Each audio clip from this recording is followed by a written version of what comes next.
Welcome back everyone to 85 The Ride. Special video today as we say goodbye to the Honda Rebel, the bike that started it all. So the bike is sold, it's being picked up tomorrow, but I really felt like I had to pay tribute before seeing her off. I mean, not only was this my first on-road motorcycle, but this is the bike that encouraged me to start 85 The Ride, both as a brand and on all the social media platforms. So this will be my first time riding it since picking up the Indian Scout Bobber, and unfortunately, obviously my last. Now I don't expect everyone to understand this, but I know there'll be a few of you out there that have had similar things with bikes in the past. I mean, I hate selling bikes, and this one's always going to hold a pretty special spot in my heart. So, you know, join me on this final ride as we go out and yeah, say goodbye to the Honda Rebel.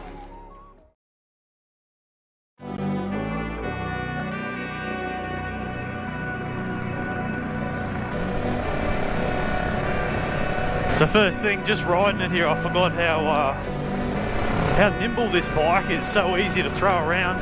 I mean, check out this little tank. After staring at the Indian's tank, so much fatter. Whereas this bike's just got that real skinny little tank. I think it's a 12.5 litre, I'm not too sure, I can't remember exactly. If you do want to see more on this bike, jump back onto the review that I did on this bike, cover a few more bits and pieces about it. So let's give it a bit of a crack here. Just grabbing fistfuls of throttle. It gets up and goes, but you feel like you need another gear, but that's it, we're in top gear now. Just heaps of fun, you can really crack into it. It does have a lot of go for a 500. I forgot just how snappy this thing is. I have changed, it's obviously got the shorty exhaust on there, and I've changed the air filter over to the K&N air filter. If you do have a Rebel, or you're looking to get one, I do suggest doing that. It definitely makes a difference. You really feel the difference in how responsive the power is, especially down low in lower gears. But I mean, if you were to do that on the Indian, man, you get near thrown off the back. You can't really crack into it like that. Still be doing a reasonable speed. You're going pretty quick once you grab a couple handfuls of throttle. But oh man, I'm gonna miss this bike. It really is so much fun. I was gonna keep it for a little bit there over Christmas. I thought I was gonna hold on to it, but man, in the grand scheme of things, I'm not gonna ride it. I haven't been riding it. It's just a waste. The lady that's picking it up, you know, she seems great. She's definitely going to use it. She's so excited. She took it for a test ride the other day and she came back with a smile from ear to ear. She's stepping up from a 250 onto the Rebel. If you didn't want to, you don't even have to step up past this. This is kind of like something you can hold on to forever, potentially, if you really wanted to. So much grip, so much lean angle for a bike like this. It's a bit of a bittersweet moment. This bike has opened up a world of doors for me. I mean, I wouldn't be doing what I'm doing today if I hadn't have jumped onto this thing. You know, I picked this bike up from Cessnock back in late 2018, I think it was, and this was the very first road that I rode it on, taking it home. And now it's going to be the very last road that I ride it on. As I head home, bit of a emotional moment.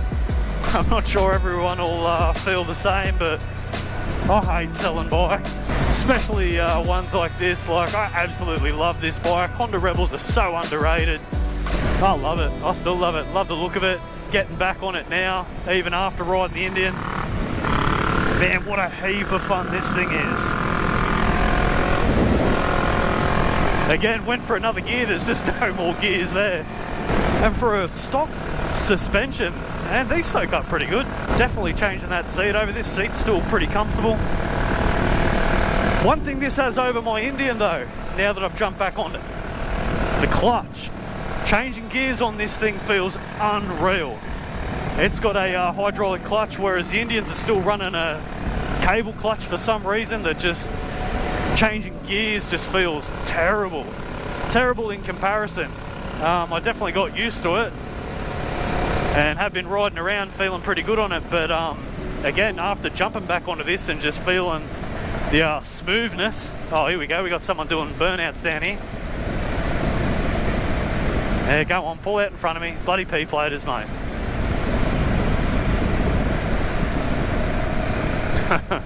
But yeah, the feel of that hydraulic clutch, man, that feels amazing.